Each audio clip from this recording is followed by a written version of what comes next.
అందరికీ నమస్కారం. మీరంతా సంతోషంగా ఉన్నారు అనుకుంటా. మా కుటుంబం గానీ సంతోషంగా ఉన్నాము.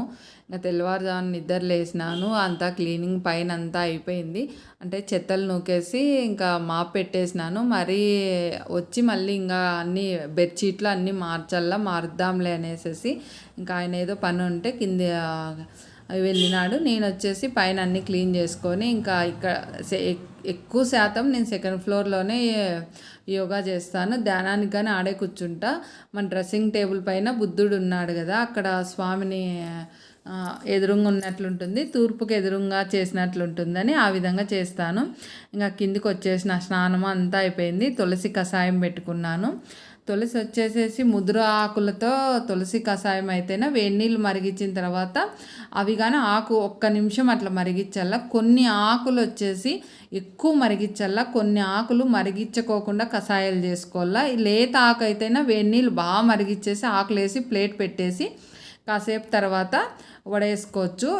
ఈ కుండల్లో నేను కషాయం పోస్తానని పెద్ద కుండలు ఒక 4-5 సార్లు నేను తెచ్చుకున్నాను. స్టవ్ పైన పెడతా అంటేనే సరిగ్గా కాలడం లేదంట, అందువల్ల కుండలు చీలిపోతున్నాయి. కుండల్లో చేసుకొని తాగితే ఇట్లా కషాయాలు ఇంకా చాలా మంచిది. కానీ మనం చేసుకునేకి కుండలు చాలా ఎక్కువ పగిలిపోయినాయి నా దగ్గర. ఇంకా అప్పటి నుంచి నేను ఇత్తల దాంట్లోనూ స్టీల్ దాంట్లోనూ చేసుకుంటున్నాను. కషాయం చేసుకున్నప్పుడు ఒక్కొక్క రోజు మట్టి దాంట్లో తాగుతా, ఒకరోజు గాజు దాంట్లో, ఒకరోజు స్టీల్ దాంట్లోనూ తాగుతా అంటాను. మనకొచ్చేసి మనం మెడిసిన్ వేసుకుంటా అంటాము, ఇంకా నీరసంగా ఉంటారు చూడు, వాళ్ళందరికీ చాలా శక్తినిస్తుంది తులసి కషాయం. కానీ కషాయం అయినా అంతే. ఇంకొకసారి వీడియోల్లో మాట్లాడుకున్నాంలేండి కషాయం గురించి. మళ్ళీ అంతలోనే వచ్చేసి నేరేడు పండ్లు వచ్చేసి చాలా బాగున్నాయి, బాగా సైజు ఉన్నాయి. కిలో వచ్చేసి 100 రూపాయలు అని ఇంటి దగ్గరికి వచ్చింటే ఆంటీ చెప్తే మా వారికి ఫోన్ చేసి చెప్తే సరే బాగున్నాయిలే తీసుకో అంటే తీసుకున్నాను. ఇంక మరి వచ్చేసి శనగిత్తనాల పచ్చి పులుసు చేసినాను. అది ఏ విధంగా చేసినానో అన్నీ చెప్తాను, చేసే విధానం ఏం చూపించలేదు. ఇక్కడ వచ్చేసి పోపు పెట్టేసినాను. ఫస్ట్ వచ్చేసి కడాయి పెట్టేసి శనగిత్తనాలు బాగా వేయించుకున్నాను. తర్వాత మళ్ళీ పచ్చిమిర్చి వేయించుకున్నాను. దానికంతా తుప్పు తీసేసేసి జార్లోకి వేసేసి పచ్చిమిర్చి వేసేసినాను. ఆ జార్లో వచ్చేసేసి కొంచెం జీలకర్ర, ఎక్కువ శాతం వేసుకోవాలి జీలకర్ర, బెల్లము, మళ్ళీ వచ్చేసి ఉప్పు, వెల్లుల్లి వేసేసి మిక్సీ పట్టేసేది.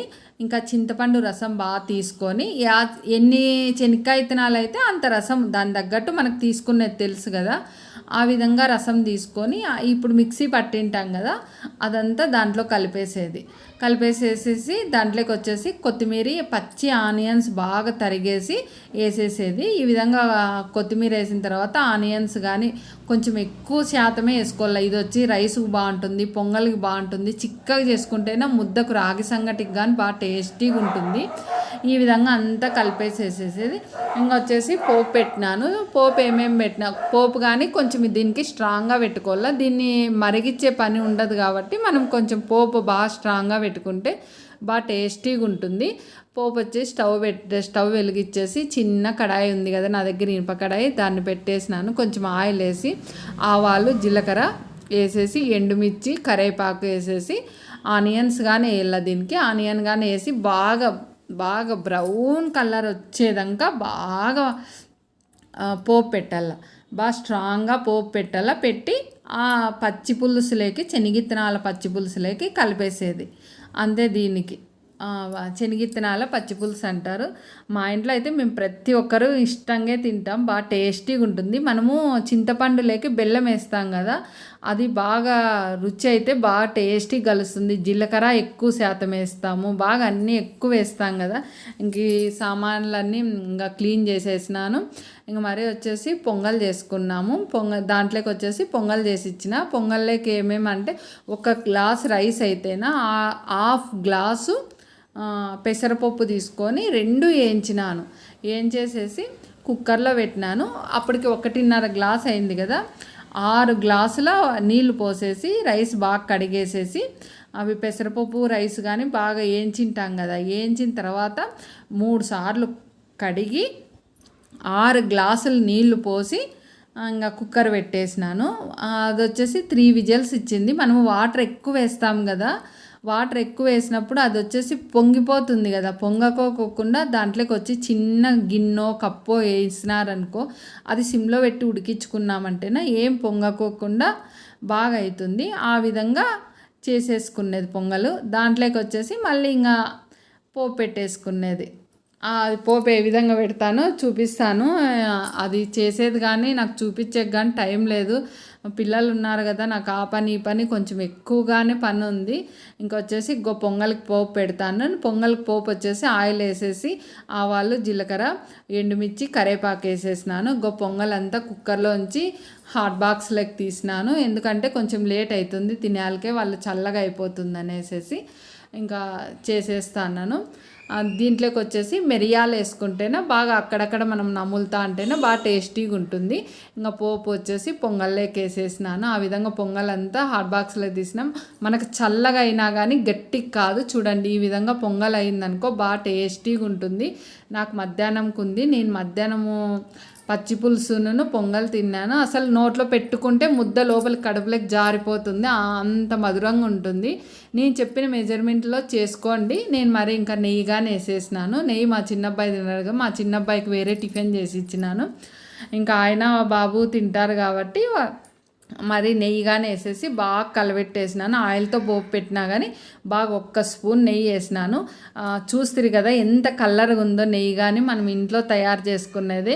కొంచెం ఓపిక తెచ్చుకున్నామంటే పాలు కాంచుకొని ఫ్రిడ్జ్లో పెట్టుకొని మీగడ తీసుకున్నామనుకో మనకు నెయ్యి తయారవుతుంది.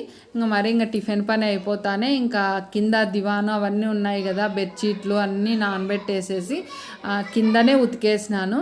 ఇంకా బాబుని కానీ చిన్న అబ్బాయివి కానీ ఆ రోజు ఆ బట్టలు ఆ రోజు పిల్లలు కానీ ఉతికేస్తాను. కిందికే తెచ్చిన్నానా, పైన ఆరేసి రాండి ఉతికిస్తానంటే తెచ్చిచ్చినారు, ఉతికేసి ఇచ్చినాను. పిల్లలు ఆరేసినారు. మరి పైకి ఎక్కినాను. లంచ్ ఇంకా రైస్ ఒక్కటి పెట్టేసినాను. ఇంకా ఉన్నాయి కదా కొంచెం ఇంకా వడియాలు వేయించి ఇచ్చేస్తే రైసు పచ్చి పులుసు తినేసినారు. మా పిల్లలు బాగా ఇష్టంగా తింటారు. ఇంకా మా చిన్న అబ్బాయి రూమ్లో వచ్చేసి ఇక్కడ మీకు కిటికీ చూపిస్తాను చూడండి. పక్షులు వచ్చేసి గూడు పెడతాన్నాయి. సంవత్సరానికి 2 సార్లు కంపల్సరీ పెడతాయి. కటన్స్ మారుద్దామని వస్తే కటన్ ఇట్లా తీస్తానే ఇంకా కిటికీలన్నీ క్లీన్ చేసేసి కటన్ వేద్దాము మారుద్దాము అనుకుంటే ఆ విధంగా ఉండే. సరేలే ఇంకా వచ్చేసి ఇంకా దాన్ని ఏం ముట్టుకోలేదు. ఇంకా గూడు పెట్టుకొని మీకు పిల్లలు పెట్టినప్పుడు చూపిస్తాలేండి. ఇంకా మళ్ళీ కటన్ మార్చేసినాను. ఇంకా బెడ్షీట్ కానీ మార్చేసేసి ఇంకా ఇది వచ్చేసి నేను చూపిస్తానని చూడండి. ఇది ఎంత అందంగా ఉందో కదా, స్కెచ్లు, కలర్ పెన్సిళ్ళు.